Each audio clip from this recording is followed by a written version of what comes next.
हरे राम राम राम हरे हरे, हरे कृष्ण कृष्ण कृष्ण हरे हरे, हरे राम राम राम हरे हरे, हरे कृष्ण कृष्ण कृष्ण हरे हरे, हरे राम राम राम हरे हरे, हरे कृष्ण कृष्ण कृष्ण हरे हरे, हरे राम राम हरे हरे, हरे कृष्ण कृष्ण कृष्ण हरे हरे, हरे राम राम हरे हरे, हरे कृष्ण कृष्ण कृष्ण हरे हरे, हरे राम राम हरे हरे, हरे कृष्ण कृष्ण कृष्ण हरे हरे, हरे राम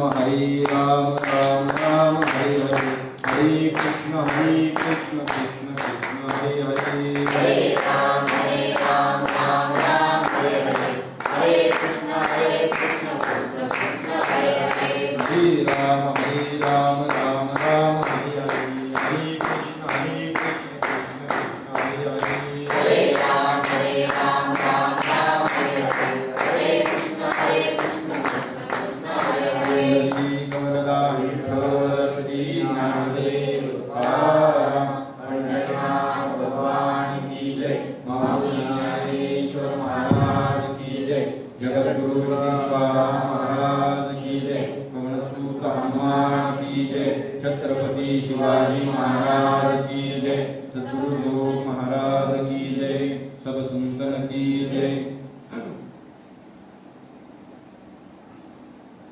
मय्येव मन आधत्स्व, मयि बुद्धिं निवेशय, निवसिष्यसि मय्येव, अत ऊर्ध्वं न संशयः।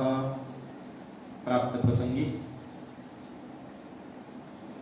सप्राप्त सेवेकरता घेतलेला श्लोक ग्रंथराज गीतेच्या 12व्या अध्यायातील 8व्या क्रमांकाचा श्लोक सेवेकरता दिलेला आहे। यों तत्प्रविश्य मम वाचमिमां प्रसुप्तां संजीव यज्ञफलशक्तिधरस्वतां अन्यांशहस्तचरणश्रवणत्वगादीन् प्राणान् नमो भगवते पुरुषाय स्तुभ्यम्। आत्मरूपगणेषु स्मरण सकळ विद्यांचे अधिकरण तेच बंधू श्रीचरण श्री गुरूंचे ते नमस्कार मी आता काय माझी वाणी मानिल संतांची रंजहू चित्तासी प्रिया समचरण सरोजं सांद्र नीलामृधाभं जगन्निहितपानिं मण्डलं मण्डनानां तरुण तुलसीमालां कन्धरं कञ्जनेत्रं सदैव विठ्ठलं चिन्तयामि। मूकं करोति वाचालं पङ्गुं लङ्घयति गिरिं यत्कृपातमहं वन्दे परमानन्दमाधवं। मस्तके मायावरे वारकरी संताचा मय्येव मन आधत्स्व, मयि बुद्धिं निवेशय, निवसिष्यसि मय्येव, अत ऊर्ध्वं न संशयः। आज या ठिकाणी हे जे प्रवचन रूपी सत्र चालू आहे, या ऑनलाईन प्रवचन सत्रामधील आजचा हा 8वा दिवस। या कार्यक्रमाकरता याच ठिकाणी ही सेवा करण्याची संधी मुळशी तालुका वारकरी संप्रदाय समाज परमादरणीय प्रातस्मरणीय परमश्रद्धेय श्री हरिभक्तीपरायण दशरथ महाराज मानकर यांच्या सत्संकल्पनेतून सत्प्रेरणेने मार्गदर्शनाने, त्याचप्रमाणे खरमाळे महाराज असतील, पारखी महाराज असतील, इतर सर्व महाराज मंडळी, सर्व वैष्णव वारकरी मंडळी यांच्या सत्संकल्पनेतून हा चालत आलेला भक्तियोग अध्यायाचा निरूपण सत्र सोहळा आणि या सोहळ्यामध्ये आज 8व्या दिवसाचं वाक्पुष्प भगवत चरणी समर्पित करण्यासाठी आपण या ठिकाणी उपस्थित आहोत। मला जो श्लोक दिलेला आहे तो गीतेच्या 12व्या अध्यायातील 8व्या क्रमांकाचा श्लोक आहे, भक्तियोगातील 8वा श्लोक। आणि या श्लोकामध्ये भगवान परमात्मा अर्जुनाला उपदेश करतायत, अर्जुनाला सांगतायत मय्येव मन आधत्स्व मयि बुद्धिं निवेशय निवसिष्यसि मय्येव आत्मबोधं न संशयाः.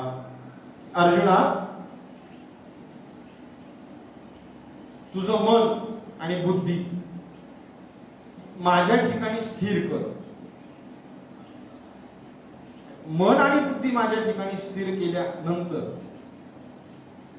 तू मीच होशील यात काहीच संशय नाही. असा साधा सरळ अर्थ या श्लोकाचा.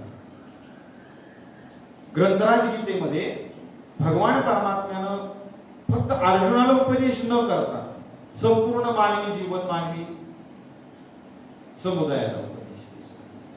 अर्जुनाला फक्त गीता सांगितली, स्वमुखे आपण सांगत असे विष्णू, गीता हा प्रश्न. परंतु अर्जुनाला एकट्याला त्याचा उपयोग झाला. त्या गीतेचा उपयोग तुम्हा सर्व मानवी समाज जातीला झाला. भगवान परमात्मा गीतेतून सांगत असले तरी भगवान परमात्म्याने संस्कृत मधून सांगितलं. परंतु ज्ञानराज माऊलींनी तेच ज्ञान प्राकृत भाषेत मराठीमध्ये करून आपल्या समोर. भगवान परमात्मा सांगतात मय्येव मन आधत्स्व, तुझं मन माझ्या स्वरूपाच्या ठिकाणी, माझ्या स्वरूपाच्या ठिकाणी तुझं मन स्थिर कर. ते मन माझ्या स्वरूपाच्या ठिकाणी तू स्थिर केलं, बुद्धी आणि मन जर माझ्या स्वरूपाच्या ठिकाणी तू जर स्थिर केली तर तू मी होशील यात संशय राहणार नाही. पहा, वास्तविक दृष्टिकोनातून जर पाहिलं तर प्रत्येक जीवाला सच्चिदानंद घन परमात्म्याची प्राप्ती करून घेणं ही प्रत्येकाची इथे कर्तव्यता आहे.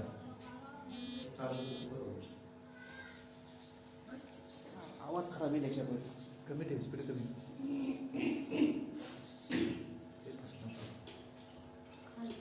सच्चित आनंद परमात्म्याची आपल्याला प्रत्येकाला प्राप्ती करून घ्यायची.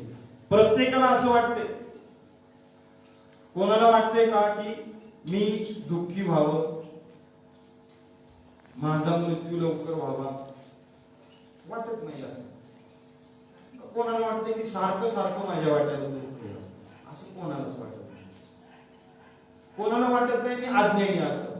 प्रत्येकाला वाटत मी ज्ञानी असलो पाहिजे, माझ्या वाट्याला सगळी सुख आली पाहिजे, ज्ञान मला समजलं पाहिजे, मला प्रत्येक गोष्ट कळाली पाहिजे, सुख मला मिळालं पाहिजे आणि मी अमर झालो पाहिजे, मृत्यू नकोय.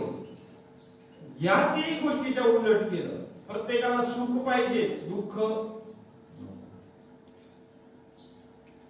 प्रत्येकाला जन्म हवाय, मृत्यू. आयुष्य पाहिजे, मृत्यू नको. प्रत्येकाला ज्ञान पाहिजे, अज्ञान. ज्ञान सत चित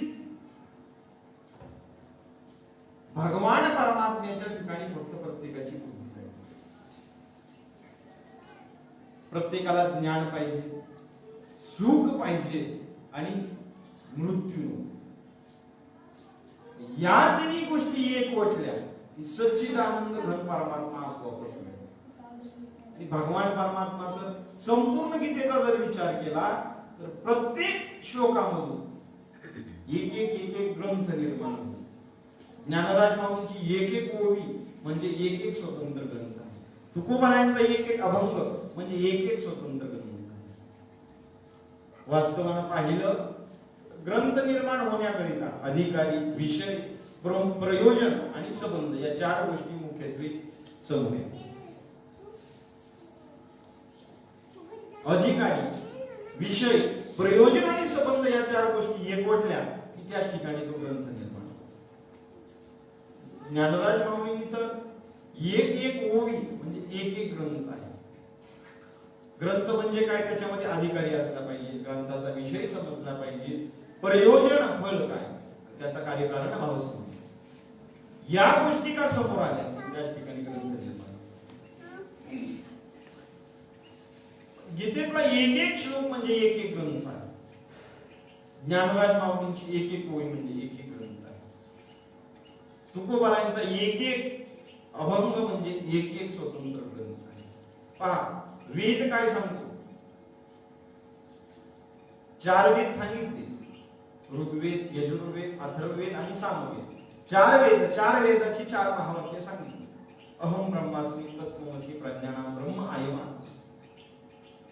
प्रत्येक वेद घेतला, वेदाची महावाक्य घेतली, प्रत्येक संतांचे अभंग घ्या, तुकोबारायांचे अभंग घ्या, ज्ञानराज माऊलींची ओवी घ्या.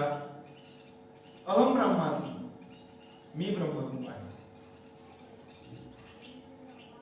मी तो वासुदेव तत्वता. म्हणजे प्रत्येक संत भगवान परमात्म्याच्या प्राप्तीशिवाय दुसरी काहीच प्राप्ती करू नका. हा साधा आणि सोपा संदेश प्रत्येक मानवाला. सच्चिदानंद घन परमात्म्याची प्राप्ती जर करून घ्यायची असेल तर माझा मुद्दा आहे, प्रत्येकाला आपलं मन आणि बुद्धी, भगवान परमात्मा या श्लोकातून तेच सांगतात की मन आणि बुद्धी या दोघांवरती नियंत्रण. आणि मन आणि बुद्धीचा जर विचार केला तर पहा बरं काय, मन आणि बुद्धी हे अंतःकरण चतुष्टयामधील भाग सांगितले. जे अंतःकरण आहे त्या अंतःकरणामध्ये मन, बुद्धी, चित्त आणि अहंकार असे 4 भाग पडतात. किती? 4. म्हणजे एकच अंतःकरण आणि त्या अंतःकरणामध्ये बुद्धी, मन, चित्त, अहंकार या 4 गोष्टी एक. सखोल पाहायचं झालं तर मन ज्या वेळेला विचार करतं त्यावेळेला संकल्प आणि विकल्प भाव त्याच ठिकाणी निर्माण झाले की मनामध्ये प्रश्न निर्माण होतात. काही काही वेळेला आपण वास्तवाने बोलत असताना सहज म्हणतो, माझं मनामध्ये असं आलं, माझं मन आणि मी काय वेगळं आहे का? किंवा सरळ सरळ आपण साधं सामान्य विचार करताना असं म्हणतो, माझ्याकडे मनात बुद्धी आहे, आपण असं केलं पाहिजे. म्हणजे तो जो करणारा मनुष्य आणि त्याचं मन वेगळं आहे का? ज्या वेळेला मनामध्ये संकल्प विकल्प भाव निर्माण होतात त्यावेळेला ते मन त्या स्थितीत आहे, अंतःकरण त्या स्थितीत आहे. अंतःकरणामध्ये अहंभाव निर्माण झाला, मीपणा निर्माण झाला, अहंकार निर्माण झाला. मन सांगितलं, अहंकार सांगितलं. बुद्धी, बुद्धीमध्ये जर विचार केला तर भगवान परमात्म्याच्या ठिकाणी बुद्धी स्थिर राहणं, तेथे माझी हरी. आणि चित्त, चित्त प्रपंच ओसर चित्त तुझे पायी. परमात्म्याच्या ठिकाणी प्रत्येकाचं चित्त काय झालं पाहिजे? जडलं पाहिजे. आता कोठे धावे कोण तुझे चरण देखू, भाग गेला शीन गेला अवघा झाला. की तो परमात्मा, सच्चिदानंद घन परमात्मा प्रत्येकाला अप्राप्त स्वरूपामध्ये आहे, प्राप्त स्वरूपात आहेच प्रत्येकाकडे, पण त्याच्यावरती आवरण आल्यामुळे तो अप्राप्त स्वरूपामध्ये प्रत्येकाला दिसतो. ज्ञानेश्वरीमध्ये वर्णन केले, ममैवांशो जीवलोके जीवभूत सनातन मनःष्टानि इंद्रियाणि प्रकृतिस्थानी कर्षति. माझा अंश प्रत्येकामध्ये आहे. सर्वांच्या हृदय देशी किंवा जैसा हृदयामध्ये निराम असता सर्व सुखाचा आराम. की भ्रांतीसी नये काम विषयावली. भगवान परमात्मा प्रत्येकाच्या अंतःकरणामध्ये आहे, परंतु त्या अंतःकरणात मन बुद्धी चित्त अहंकार या गोष्टींचा संकल्प विकल्पांचा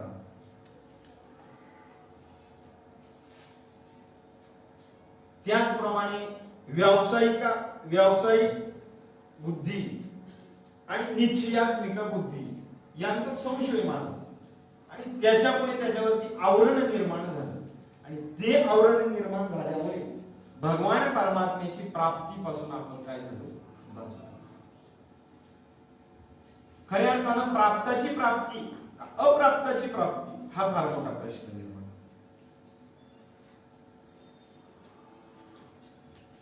प्राप्त असलेली वस्तू तीच वस्तू फक्त आपल्याला तिच्यावरती जे आवरण आलेलं आहे आवरण निवृत्ती करायची भगवान परमात्मा पूर्णता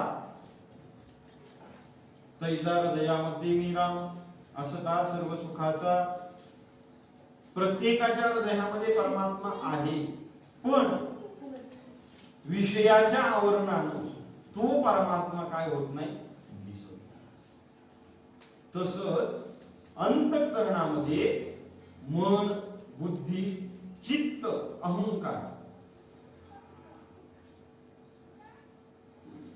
चार प्रकारचे वास्तविक पाहता एक अंतःकरण आणि त्याच्यामध्ये प्रकार किती आहेत चार प्रकारचे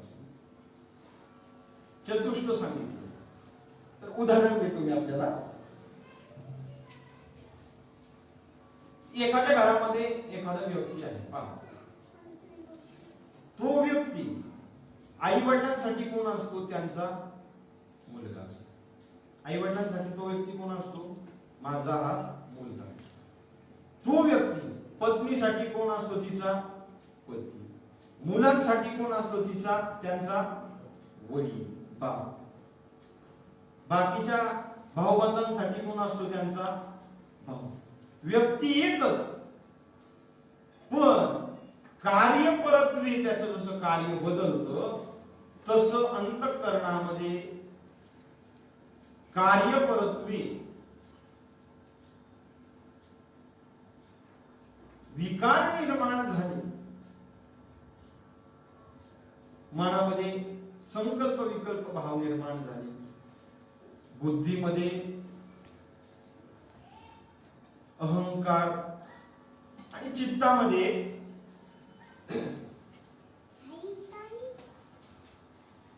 एकविध भाव जर निर्माण झाला नाही तर भगवान परमात्म्यापासून आपण परावृत्त होऊ शकतो दुसरं उदाहरण मी आपल्या समोर ठेवतो जुन्या काळामध्ये एक साधू महात्मा पंढरपूर सारख्या ठिकाणी राहतो आणि पंढरपूर सारख्या ठिकाणी ते साधू महात्मा राहत असल्यानं जुन्या काळातले साधू विरक्ती वैराग्यवान आणि खरे साधू महात्मा होते आणि ते साधू महात्मा त्यांच्याकडे काहीच नव्हतं मी सांगतो अंतःकरण एकच पण कार्यपरत्वे त्याचं नाव काय होतं बदलतं आणि ते साधू महात्म्यांकडे फक्त एक ताट होतं ते काय करायचे एकच ताट फक्त काय होतं त्यांच्याकडे एक ताट एक दिवस काय होतं ते पंढरपुरात गेल्यानंतर चंद्रभागेचे स्नान करतात पुंडलिकरायाचं दर्शन घेतात पांडुरंग परमात्म्याचं दर्शन घेतात आणि संध्याकाळच्या वेळेला जेवण खाऊन करून आपल्या घाटावरती झोपायला जातात घाटावरती झोपतात आणि एक चोर येतो त्यांचं ताट काय करतो चोरून घेतो संन्यासी महात्मा पोलीस स्टेशन मध्ये जातात पोलीस स्टेशन मध्ये गेल्यानंतर संन्यासी महात्मा काय करतात कंप्लेंट देतात माझं सर्वस्व काय झालं चोरीला गेलं चोरीला काय गेलेलं असतं ताट ते कंप्लेंट काय करतात माझं सर्वस्व चोरीला गेलं ठीक आहे त्यांची कंप्लेंट रजिस्टर करून घेतात आम्ही शोधून काढू असं सांगतात आणि एक दिवसानंतर ते कंप्लेंट आधी देताना त्यांनी सांगितलं माझा तांब्या चोरीला गेला माझी उशी चोरीला गेली माझं ताट चोरीला गेलं हे कोणी सांगितलं संन्यासी महात्मा आता चोरीला गेलेलं असतं फक्त ताट नंतर दुसऱ्या दिवशी चोरी करणाऱ्या चोराकडनं ताट मिळवलं जातं पण कंप्लेंट करत असताना तांब्या ताट उशी हे सांगितलेलं असतं संन्यासी महात्म्यांना बोलवलं जातं, ताट दिलं जातं, सांगितलं तुमचं हे ताट घ्या, तुमची उशी आणि तांब्या तुम्हाला आम्ही नंतर शोधू. संन्यासी महात्मा म्हणाले माझं सर्वस्व चोरीला गेलतो, माझं सर्वस्व मला परत मिळालं. पोलीस म्हणाले असं कसं काय? पोलिसांनी विचारलं. नंतर संन्यासी महात्मा म्हणाले की ज्या वेळेला मला झोप लागते त्यावेळेला हेच ताट मी उशी म्हणून काय करतो, डोक्यात.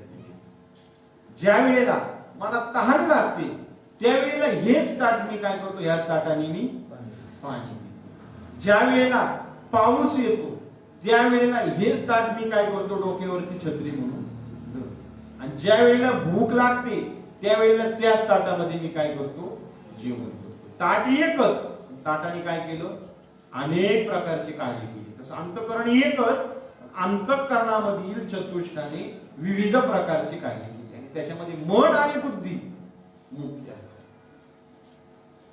मनाच्या बाबतीत जर विचार केला तर भगवान परमात्मा श्लोकातून सांगतात मयेव मन आदत, सर्व ठाई तुझं मन फक्त माझ्या ठाई. मयी बुद्धी निवेश, तुझी बुद्धी माझ्या ठिकाणी स्थिर कर. मनाच्या बाबतीत विचार केला तर मन खूप चपळ आहे, चंचल आहे. आता तुम्ही सगळेजण इथे बसलेला आहात तरी तुमचं मन इथं लागत नाही. मन नाही इथं नाही, प्रवचनात मनच नाही तुमचं सगळ्यांचं मन घरी गेलेलं आहे. काही वाटते त्यांनी दरवाजाला कुलूप लावले ते नीट लावले का नाही, काहींचं मन ते कुलपाला झटक मारते, काहींचं मन आता सध्या दूध दारांचा टाइम आहे, दूध काढणे, काहींचं मन तिकडे दारांकडे गेले, काहींचं दुसऱ्या ठिकाणी जाण्याचं काही मन आहे.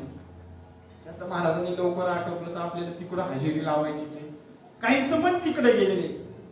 मन ज्या वेळेला भगवान परमात्म्याच्या चरण कमळाजवळ स्थिर करतो त्यावेळेला भगवान परमात्म्यातून आपल्यामध्ये काहीच बदल राहत नाही.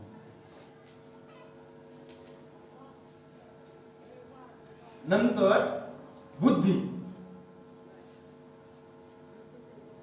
बुद्धी देखील भगवान परमात्म्याच्या चरण कमळाजवळ स्थिर करायची. बुद्धीच्या बाबतीत विचार करत असताना संत महात्मे प्रमाण देतात अनंत बुद्धीचे अनंत तरंग, क्षणा पालटे रंग, धरू जाता संगत होतो होय बाधा. किती बुद्धी,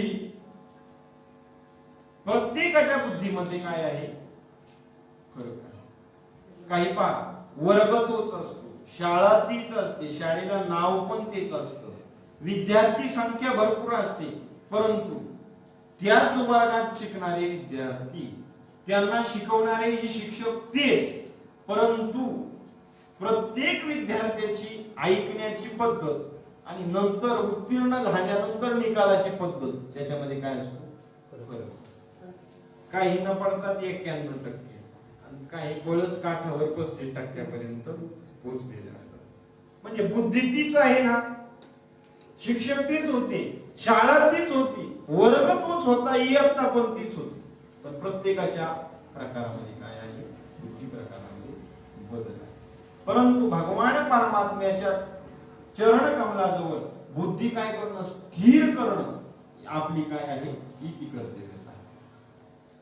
ज्ञानोबा या श्लोकावरती सुंदर अशा प्रकारची टीका करतात, विवेचन करतात. आगा माणस हे एक माझ्या स्वरूपी वृत्ती करोणी घाली निष्कंक बुद्धी निश्चयसी. मनाशी एक निर्धार कर, तुझी मन आणि बुद्धी माझ्या ठिकाणी काय कर, स्थिर कर.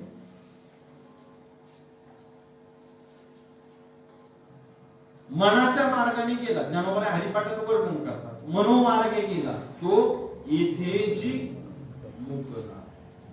मनाच्या मार्गाने गेलो तर आपल्याला प्राप्ताची प्राप्ती होणार. मग अशी सांगितलं की माझं मन असं म्हणतंय, माझं मन तसं म्हणतंय, पण मनोमार्गे गेला तो येथेची मुक्ता, हरिपाठी स्थिरावला तोची मार्ग.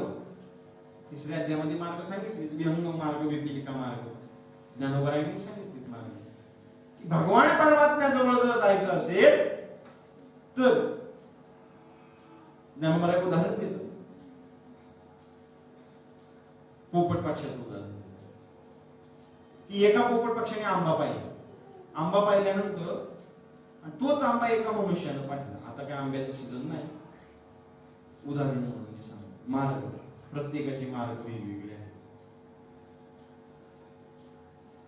पक्षिणाम बलम आकाशम मत्स्यानाम उदकम बलम दुर्बलानांच बलम राजा क्रोधनम बालकम बलम. शास्त्र सुभाषित सांगतो की त्या पोपट पक्षाने आंबा पाहिला आणि तो आंबा पाहिल्यानंतर त्या पोपट पक्षाला असं वाटलं तो आंबा खायचा, त्या मनुष्यालाही वाटलं तो आंबा काय करायचा आपण. आता पोपट पक्षाने तो पाहिलेला आंबा, पोपट पक्षी आंब्यापर्यंत जाण्याकरिता काय करेल, ह्या झाडावरून त्या झाडावरती काय करेल, भरारी मारेल, उडी मारेल, झेप घेईल, नाही का बरं. आता तुमच्या भाषेत लाईन करीत जाईल, उडत उडत जाईल ना. तोच आंबा एका प्रयत्नशील अशा मनुष्याने पाहिला. मनुष्यालाही वाटलं की हा पोपट कसा गेलाय, हवेत गेलाय. माणूसही हवेत होता. म्हणाला आपणही त्या आंब्यापर्यंत असेच हवेत जायचं. आंब्याचं झाड होतं, त्याच्या शेजारी टेरेस होता आणि पोपट पक्षाला गेलेलं पाहिलं. ह्यालाही वाटलं आपण आंब्यापर्यंत तसंच जाऊ. त्याने काय केलं, 2 सुपं आणली, दोन्ही पगलत बांधली, टेरेस वरती गेला. ह्याला काय करत होतं, पोपट पक्षासारखं काय करायचं होतं, आंब्यापर्यंत पोहोचायचं. मला सांगा आता, त्याने तो गेला टेरेसच्या वरच्या त्या कठाड्यावर चढला आणि ह्याने उंच उडी मारली. पोचला का आंब्यापर्यंत, पोचेल आंब्यापर्यंत, सुपं बगलत बांधून उडता येईल त्याला, उडता येईल. मार्ग वेगवेगळे आहेत. विहंग मार्ग, विपरीत मार्ग ज्ञानोबाला वर्णन करतात. उपलवणा सरिसा पक्षी फळाशी झोंबे जैसा सांगे मरू केवी तैसा पाविले. म्हणून पुढच्या ओळीमध्ये वर्णन करतात ज्ञानोबा, हळू हळू ढाळे ढाळे केतुले नी केवेळे तो मार्गाचे निबळे निश्चित ठाके. की तुला जर अर्जुना प्राप्ताची प्राप्ती करून घ्यायची असेल तर तू काय कर, पोपट पक्षासारखा नको जाऊ. तू कसा जा, कसा जा, हळू हळू ढाळे ढाळे, ह्या फांदीवरून त्या फांदीवर जा, त्या फांदीवरून त्या फांदीवर जा, मग तू आंब्यापर्यंत पोहोचशील. म्हणून प्रत्येकाला मार्ग वेगवेगळे सांगितले, प्रत्येकाचे कर्म मार्ग सांगितले, ज्ञान मार्ग सांगितले. मला काही त्या विषयावर जास्त बोलायचं नाही, पण मी फक्त सांगतो की मनाच्या मार्गाने जाऊ नये. संत महात्मे तर प्रमाण देतात, वेद मार्गे मुनी गेले त्यांचेची मार्गे चाले. की ज्यांनी आम्हाला मोडून या वाटा सूक्ष्म दुस्तर केला राज्यभार, आम्हाला त्यांनी वाट दावलेली आहे. समाजामध्ये 2 प्रकारचे वर्ग मी नेहमी सांगत असतो. एक वर्ग भेटतो वाट दावणारा भेटतो, एक वर्ग भेटतो वाट लावणारा. पण आपल्यावरती अवलंबून असतं की वाट दावणाऱ्याच्या संगतीत राहायचं का वाट लावणाऱ्याच्या संगतीत. आणि संसारी जीवन जगत असताना प्रत्येकाला वाट दावणाऱ्यापेक्षा वाट लावणारे लोक भेटत असतात. आत्मनिवेदन 9 प्रकारचे सांगितले, भक्तीचे 9 प्रकार सांगितले. परंतु त्यातल्या त्यात प्रत्येकानं काय केलं पाहिजे, एका सुभाषितामध्ये सांगितले की भगवान परमात्म्याचं फक्त नामचिंतन करणं ही सर्वात मोठी गोष्ट आहे. कामामध्ये काम, काही म्हणा राम. आता पहा, मला आता विचार केला तर प्रत्येकाच्या मनामध्ये काय राम येत नाही का? प्रत्येकाला राम काय अवघड नाही, किती सोपा राम आहे. सगळे आता तुम्ही बरेच जण येतात बरं का ना, तुम्ही नाही दिसत त्याच्यामध्ये. राम खूप सोपा आहे. महाराज आपण म्हणतो राम खूप सोपा आहे, पण तो राम आपल्या मुखावाटे येण्याकरता खूप अवघड आहे. आता म्हणू आपण, महाराजांनी सांगितले राम राम राम राम राम राम करत. आता आपण नुसतं राम राम राम राम राम राम. पण आता तुम्ही जोपर्यंत देवळात येणार तोपर्यंत तुम्हाला राम आठवेल. तुम्ही देवळातून बाहेर गेले की रामाचं तुमचं काहीच काम नाही. राम आठवणारच नाही ना तुम्हाला.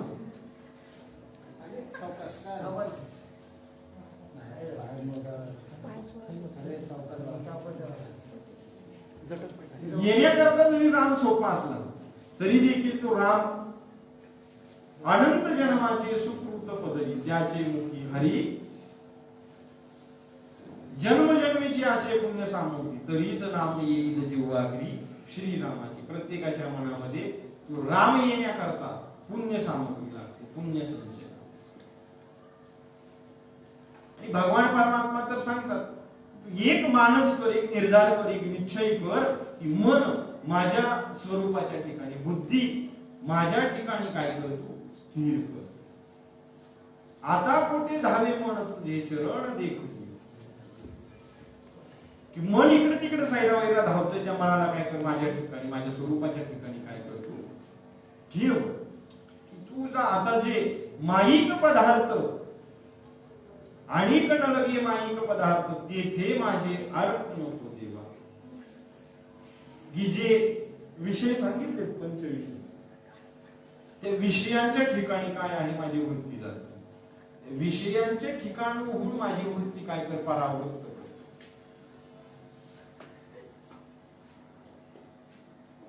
ती वृत्ती काय एकदा विषयांवरून बाजूला गेली मग मला मात्र परमात्म्याची प्राप्ती झाल्याशिवाय राहणार. भगवान परमात्मा तर म्हणतायत की तुझ्यात आणि माझ्यात काहीच बदल होणार नाही. तूच मी होणार, मी तू पण जाऊ दे किंवा गेला भेदा भेद. दुसऱ्या ओळीमध्ये ज्ञानोबा सांगतात ये दोन्ही सरीशी मज माझी प्रेमेंशी रिगाली तरी पावसी माती तुला. ये दोन्ही सरीशी मज माझी प्रेमेंशी रिगाली तरी पावसी माती तुला. मन आणि बुद्धी तू माझ्या ठिकाणी फक्त काय कर, प्रेमाने. मज माझी प्रेमेंशी प्रेम सुख देई, प्रेम सुख देई, प्रेमाविन नाही समाधान. जे मन बुद्धी इही घर केले माझ्या ठाई तरी सांगे मग काही मी तू ऐसी उरे. हे बघ अर्जुना, तू जर मन आणि बुद्धी माझ्या स्वरूपाच्या ठिकाणी ठेवली, तुझं मन इकडे तिकडे कोठे न भरकटता फक्त माझ्या चरण कमलाजवळ आलं तर तुझ्यामध्ये आणि माझ्यामध्ये भेद राहणार. तोच मी होऊ नये. ज्ञानोबा सुंदर वर्णन करतात. जे मन बुद्धी घर केले माझ्या ठाई तरी सांगे मग काही मी तू ऐसे उरे. तुझ्यात आणि माझ्यात काहीच बदल होणार नाही. तू तेच मी होणार. देवतेची संत, देवतेची संत निमित्त त्या प्रश्न. वास्तवानं उदाहरण पाहिलं तर बिंब आणि प्रतिबिंब अशी स्थिती त्याच ठिकाणी निर्माण. पुढच्या ओळीमध्ये ज्ञानोबा बोलतात म्हणून दीप पालवी सवेची तेज मालवी का रवी बिंबा सवे प्रकाश. ज्ञानोबा दोन उदाहरण देतात. म्हणून दीप पालवे सवेची तेज मालवी. एखाद्या अंधाऱ्या खोलीमध्ये आपण जर दिवा लावला आणि दिवा लागल्यानंतर तो त्या खोलीमध्ये काय होतो, लख प्रकाश पडतो. त्या ठिकाणचा अंधार काय होतो, बाहेर निघून जातो. दिवा लावल्यानंतर उजेड येतो, प्रकाश येतो, अंधार काय होतो, निघून जातो. आणि जर का तो दिवा एखाद्या वेळेला विझला काय होतो, तो प्रकाश क्षणात नाहीसा. तसंच ज्ञानोबा सांगतात म्हणून दीप पालवी सवेची तेज मालवी. दिवा लावला तो विद्यानंतर तेज जातं. पुढे ज्ञानोबा बोलतात का रवी बिंबा सवे प्रकाशित आहे. त्याचप्रमाणे आस्ताना चाललेला सूर्य जोपर्यंत आहे तोपर्यंत काय दिसतोय, प्रकाश दिसतोय. तोच सूर्य एकदा अस्त झाला, सूर्यास्तानंतर प्रकाश दिसत नाही. पुढे ज्ञानोबा बोलतात उचललेले या प्राणासरीशी इंद्रिये ही निगती जैशी तैसा मनोबुद्धीपाशी अहंकार. अनुबंध सांगितलं. अंतःकरण चतुष्टय. त्याच्यामध्ये मन बुद्धी या दोन गोष्टी एकवटल्या त्याच ठिकाणी अहंकार हा जातोच, अहंभाव हा जातो. आणि तो अहंभाव गेल्यानंतर त्या अहंभावाची निवृत्ती जर करायची असेल तर अंतःकरणामध्ये संकल्प विकल्प भावानं भगवान परमात्म्याचं नामचिंतन करणं हे काम आहे. आणि मनामध्ये भगवान परमात्म्याचं मन तसं चंचल सांगितलेलं आहे. मनामध्ये संकल्प विकल्प निर्माण करून भगवान परमात्म्याचं नामचिंतन करणं महत्वाचं.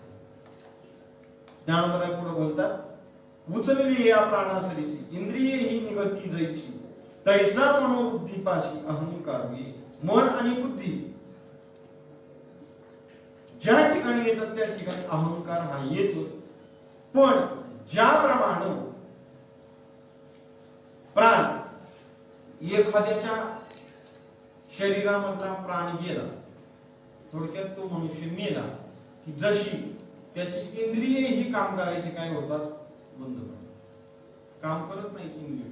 पहा का आपण तुम्ही म्हणता एखादा आपण प्रेत आहे आपल्याकडे, प्रेताला हात नसतात का, प्रेताला पाय डोळे कान, तुम्ही ती जोर जोरात लोक ओरडतात बघा, आता बोलणार आता बसणार आता बघणार, ती मुलगी लांबून येते ती जोर जोरात ओरडते जोर जोरात ओरडते, आता तरी बघा आता तरी उठा माझ्या संग बोला.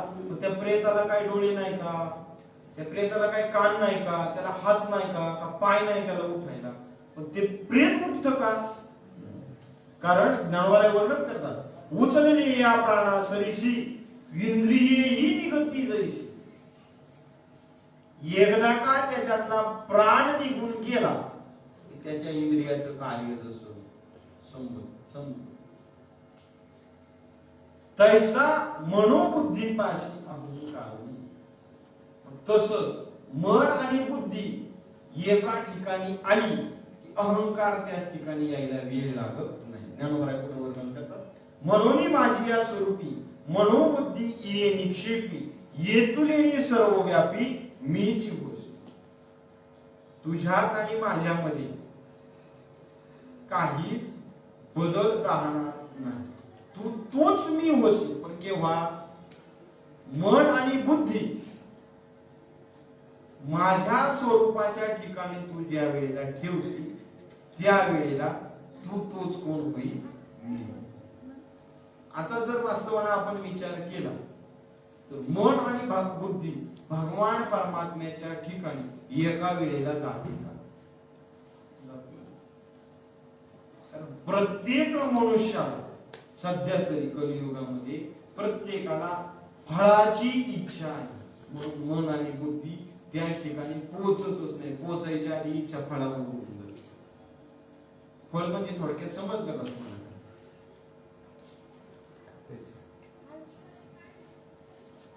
प्रत्येकाची मन आणि बुद्धी भगवान परमात्म्याजवळ पोहोचेपर्यंत आशा निर्माण होते. आशा कसली करतात, भगवान परमात्म्याच्या ठिकाणी मनोबुद्धी जाते.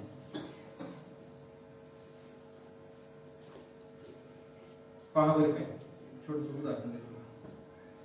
आता समजा आपलं हे प्रवचन लाईव्ह प्रवचन चाललं, आता हे बरेच पाहत असते, सगळेजण पाहत असते. आता ही प्रवचन झाल्यानंतर आता म्हणत असं सगळेजण हे प्रवचन आहे आता महाराज 10 मिनिटात 15 मिनिटात संपवतील. प्रत्येकाला प्रवचन संपल्यानंतरच्या फळाची काय लागलेली, बरोबर ना? प्रत्येकाला मन आणि बुद्धी, मी सांगतोय तुम्हाला, आता मी कित्येक वेळा म्हणायचं झालं, मन आणि बुद्धी भगवान परमात्म्याच्या चरणाजवळ काय करा, स्थिर करा. तुम्ही किती जणांनी स्थिर केली बुद्धी लगेचच्या लगेच परमात्म्या? असं वाटलं का की आता आपण आपली मन आणि बुद्धी परमात्म्याजवळ काय करायची, स्थिर करायची. मनामध्ये विचार आला परंतु संपल्यानंतर काय फळ मिळणार आहे? प्रत्येकाला इच्छा कशाची आहे, ज्ञानोबा ज्ञानेश्वरीत वर्णन करतात. पहा बरं का, जरी एखादा माणूस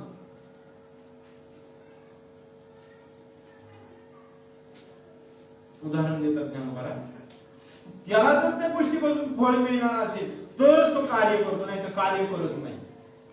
मन आणि बुद्धी तिथं स्थिर करायची असेल तर त्याच्यापासून काय फळ मिळणार?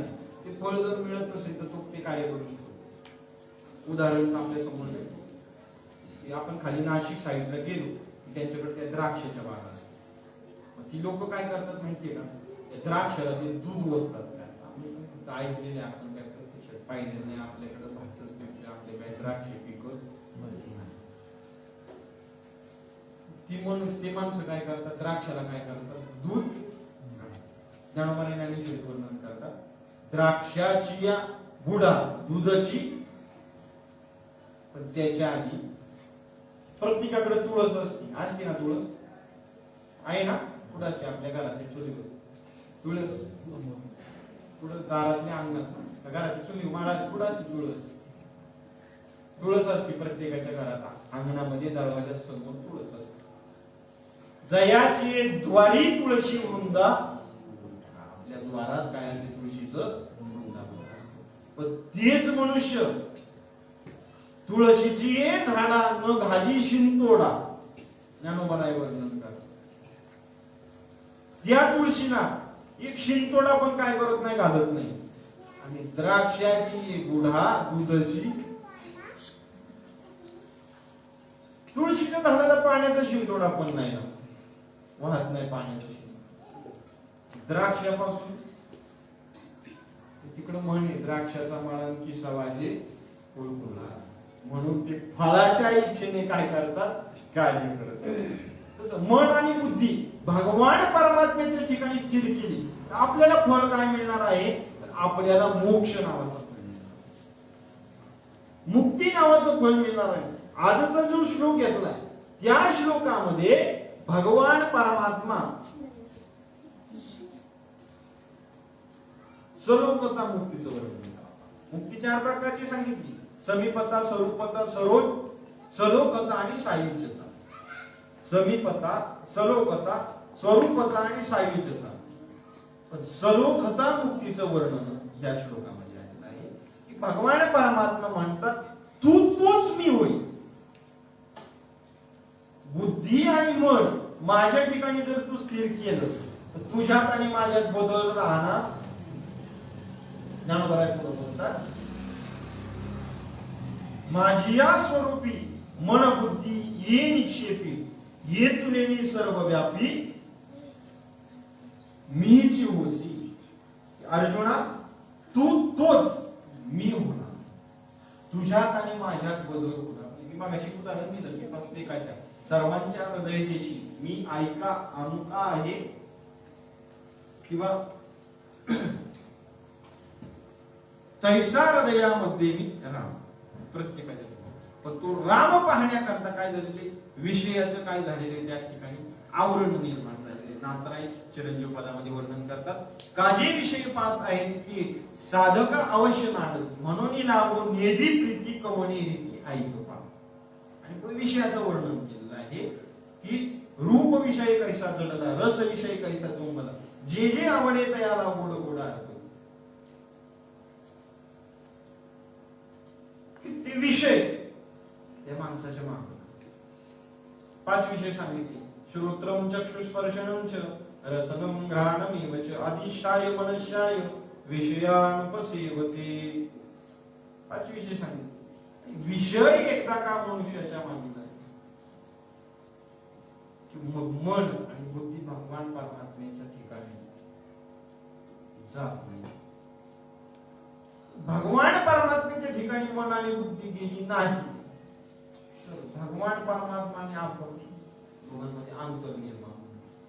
म्हणून अर्जुनाला भगवान परमात्मा सांगतात, तुझं मन त्या मनावरती काय कर, विजय. मनावरती विजय मिळवता येतो का? मनावरती विजय मिळवता येतो, पण केव्हा मन ताब्यात असेल तेव्हा. सोप्या भाषेत आता आपलं मन आपल्या ताब्यात आहे का? आपलं मन आपल्या ताब्यात मगाशी मन चंचल आहे, चपळ आहे. गेलं आता तुमचं मन बाहेर फिरते महाराज, गेलं ना बाहेर फिरायला, दामाली डेरीकडे गेलं महाराज. मन चंचल आहे, मन चपळ आहे. मन ज्या वेळेला एकाग्र होतं त्यावेळेला ते भगवान परमात्म्याच्या चरण कमलाजवळ स्थिर होत. तसं आता जरी आपण मंदिरात बसलेलो आहोत, पहा मी पुढे सुंदर उदाहरण देतोय. पहा ज्ञानोबारायांची गोळी आहे ती तुम्हाला काय माहिती असेल. काय गाईच्या काशीमध्ये गोचिड असतो माहिती आहे तुम्हाला सगळ्यांना. तो गोचिड तो दूध पितो का रक्त पितो? बरोबर. त्या गोचिडाची दुधाची काय नसते ओळख. गोचिडाला दुधाचं काय असतं? अज्ञान असतं. गोचिड काय करतो? दूध पवित्र आणि गोड पाशी त्वचेचे पदराड परिते आपले गुण गोचिड अशुद्ध काय. त्या गोचिडीला काशीत राहून दुधाची चव कळत. किती तो काशीत राहतो दुधाच्या जवळ राहतो पण तो दूध पितो का? दूध पितो. तसं दुसरं उदाहरण बेडू. बेडू कुठं राहतो? चिखला. चिखल बेडकाला जास्त चिखलातूनच तो जोरात आवाज काढतो. बेडूक त्या चिखलात राहतो, त्या चिखलात कमळ असतो. पण तो बेडूक कधी जातो का कमळाचा वास घ्यायला? जातो.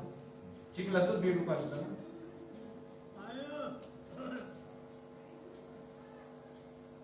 कमल कंद आणि दरदुरी नांदून एकीची घरी परी पराग सेविजे भ्रमरी येरा चिखलची.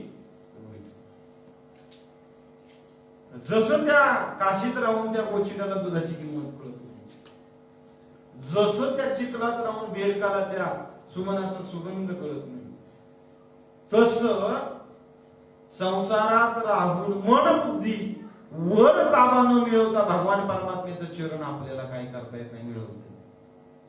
आपणही त्या बेडकासारखं का गोचिडासारखं भगवान परमात्म्याच्या इतकं जवळ राहतो पण त्याच्या जवळ मनोबुद्धीने जाता येत नाही. आणि आता सध्या हे चाललेला हा कार्यक्रम भगवान परमात्म्याच्या जवळ पोहोचण्याची साधनं सांगितलं. आता हा कोरोना आलेला आहे, कोरोनाने तर एकदम देवाजवळच काही माणसं गेली. आणि तुमचं आमचं भाग्य इतकं मोठं, आपण खरंच मन आणि बुद्धी आपल्या ताब्यात आहे. बरं का, मन कसं ताब्यात आहे ते कोरोना सांगत होता मनाला. सारखे हात धुवत मनाला सांगत होता ना, सारखे हात धुतले तरच तू वाचशील, नाही हात धुतले तर वाचणार. तेव्हाच वाचलो ना आपण. मन आणि बुद्धी भगवान परमात्म्याच्या स्वरूपाच्या ठिकाणी एक होईल. ज्या वेळेला मन आणि बुद्धी भगवान परमात्म्याजवळ एक वेळ त्यावेळेला तो भगवान परमात्मा तुम्ही स्वतः त्या भक्तात आणि देवात अंतर राहणार नाही. गेला भेदा भेद निवार मी तू कोण जाऊ दे. शेवटी ज्ञानोबा बोलतात यया मुला काही अनारिसे नाही आपली आण पाही वाहाचू असेल. बघा ज्ञानोबा सुंदर वर्णन केलंय.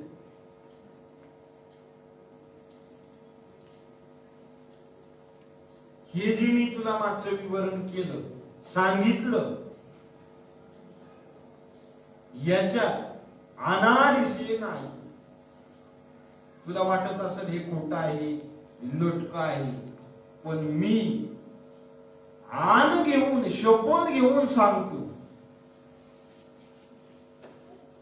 तू तुझी मन आणि बुद्धी माझ्या ठिकाणी काय कर, प्रवृत्त कर, माझ्या ठिकाणी एक कर.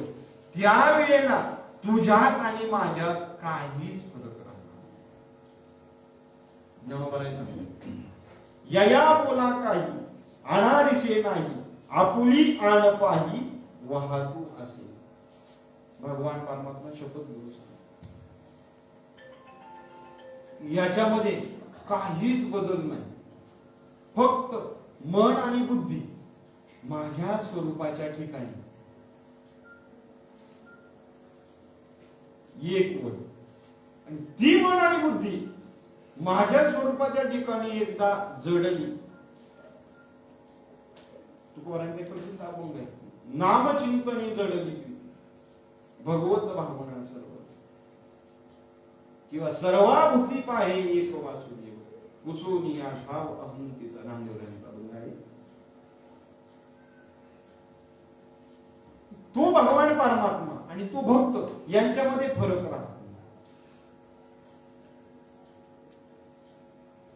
त्या भक्ताची जागा साक्षात देव त्याच ठिकाणी.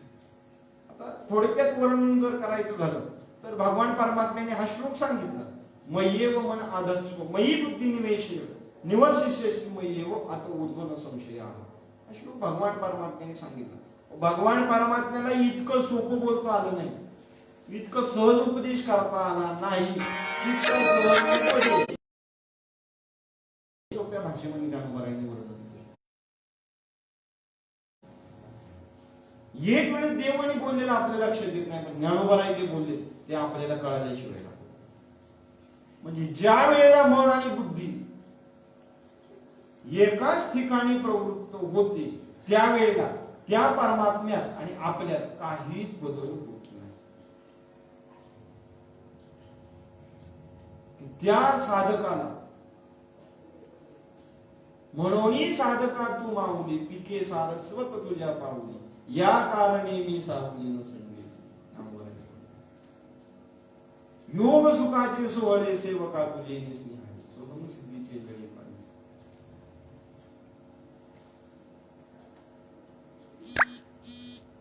भगवान परमात्म्याने अर्जुनाला या श्लोकातून इतकाच उपदेश केला, मन आणि बुद्धी माझ्या ठिकाणी तू प्रवृत्त केली तर तुला माझी प्राप्ती झाल्याशिवाय राहणार नाही. याची मी आण घेऊन सांगतो की प्राप्ती तर होईलच, पण तू आणि मी दोघे एकच होतो. म्हणजे दोघांमध्ये विभिन्न प्रकार राहणार नाही. तो भक्त आणि देव काय होणार, एकच. आजच्या ठिकाणी हे जे ऑनलाईन लाईव्ह प्रवचन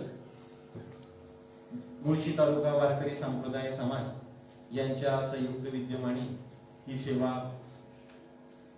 प्रातस्मरणीय श्री दशरथ महाराज मानकर यांच्या सत्संकल्पनेतून माझ्या वाट्याला आली. त्यांनी हा श्लोक मला दिला. मी माझ्या अल्पशा मतीप्रमाणे या श्लोकाचं विवेचन केलं. बोलता खूप आलं असतं, पण वक्त्याचं प्रधान कर्तव्य आहे की त्याला दिलेल्या वेळेतच तो कार्यक्रम करावा. मला 6 ते 7 वेळ दिलेली होती आणि आपला कार्यक्रम या ठिकाणी संपन्न झालेला आहे. सर्वांच्या चरण कमलावर मी माझं शिरकमल ठेवतो. या श्लोकातून भगवान परमात्मा मन आणि बुद्धी आपल्या ठिकाणी एकवटण्याकरिता अर्जुनाला सांगतात आणि एकवटल्यानंतर तो भक्त आणि देव यात बदल राहणार नाही असं सांगतात. वक्त्याचं प्रधान कर्तव्य हे आहे की समोर बसलेले श्रोते आपण काय सांगतोय ते ऐकत असतात, मग त्या श्रोत्यांची मन ही त्या वक्त्याच्या काय असतात, तळहातावर असतात. त्या श्रोत्यांची मन कोणतं असतात, वक्त्याच्या तळहातावर असतात. आणि त्या श्रोत्यांची मन आपल्या तळहातावर त्या वक्त्यानं घेणं आणि भगवान परमात्म्याच्या चरण कमलाजवळ नेऊन ठेवणं हे वक्त्याचं काय आहे, मोठं काम. आणि आजच्या श्लोकातून मी तुम्हाला थोडस काही विवेचन सांगितलं, श्लोकाचा अन्वय अर्थ सांगितला. सर्वांच्या चरण कमलावर शिरकमल ठेवतो आणि याच ठिकाणी सेवेला मी विराम देतो. कुंडली गौरराय पंढरीनाथ भगवान